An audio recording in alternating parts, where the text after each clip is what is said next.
Jamaat Shibir tag দিয়ে কিন্তু তাদেরকে শুধু নির্যাতন করা হয় না, হত্যার মতো ঘটনা ঘটেছে। একটা গণহত্যাকারী দলের সহযোগী হিসেবে তারা কিন্তু এখনো ক্ষমা চায় নাই। আপনাদের আন্দোলন বলতে এনসিপির আন্দোলন না, পুরো সবার যে আন্দোলন, এটা আওয়ামী লীগ প্রশ্নে কিছুদিন আগে এই হলো।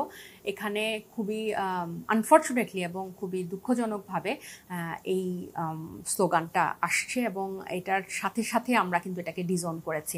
কারণ এটা না, মানে এনসিপি যেহেতু এখন খুব আলোচনা সমালোচনার মধ্যে, তো এনসিপি যেখানেই অবস্থান করবে সেই সংশ্লিষ্ট সব কিছু দায়িত্ব এনসিপির উপর চাপিয়ে দেওয়ার একটা প্রবণতা আমরা দেখছি।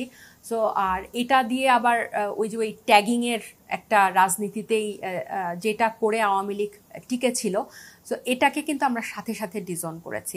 জামাত ইসলাম বলেন বা ছাত্র শিবির বলেন, তারা কিন্তু জুলাই গণঅভ্যুত্থানে অংশ নিয়েছিল এবং গত 15 বছর তাদের উপরে এই জামাত শিবির ট্যাগ দিয়ে কিন্তু তাদেরকে শুধু নির্যাতন করা হয় না, হত্যার মতো ঘটনা ঘটেছে।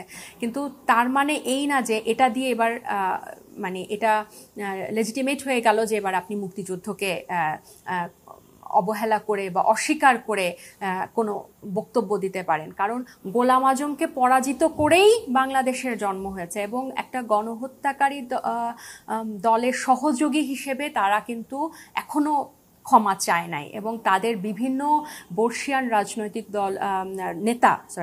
রাজনৈতিক নেতা কিন্তু বলেছেন যে তারা দলের ভিতরে থেকে, এই যে আব্দুর রাজ্জাক সাহেবও কিন্তু বলেছেন যে তারা দীর্ঘ শতকের পর শতক তারা চেষ্টা করেছেন জামাত ইসলাম যাতে এই জায়গাটা থেকে বের হয়ে আসে। বর্তমানে যারা আসলে জামাত ইসলাম বা শিবির করছেন তাদেরও উচিত, তারা অনেক মেধাবী, তাদের দেশকে দেওয়ার অনেক কিছু আছে, তাদের মধ্যে নেতৃত্বের অনেক সম্ভাবনা আছে, কিন্তু এই একটা কারণে তারা কিন্তু বাংলাদেশের মানুষের কাছে যেতে পারছে না এবং মানুষের সাথে তাদের যে দূরত্ব এটা একদম স্পষ্ট। এখনো যত যুক্তি তারা যত কথাই তারা বলুক, এই ইয়াটা কিন্তু এখনো স্পষ্ট। সো তাদের উচিত এই বোঝাটা আর না টানা।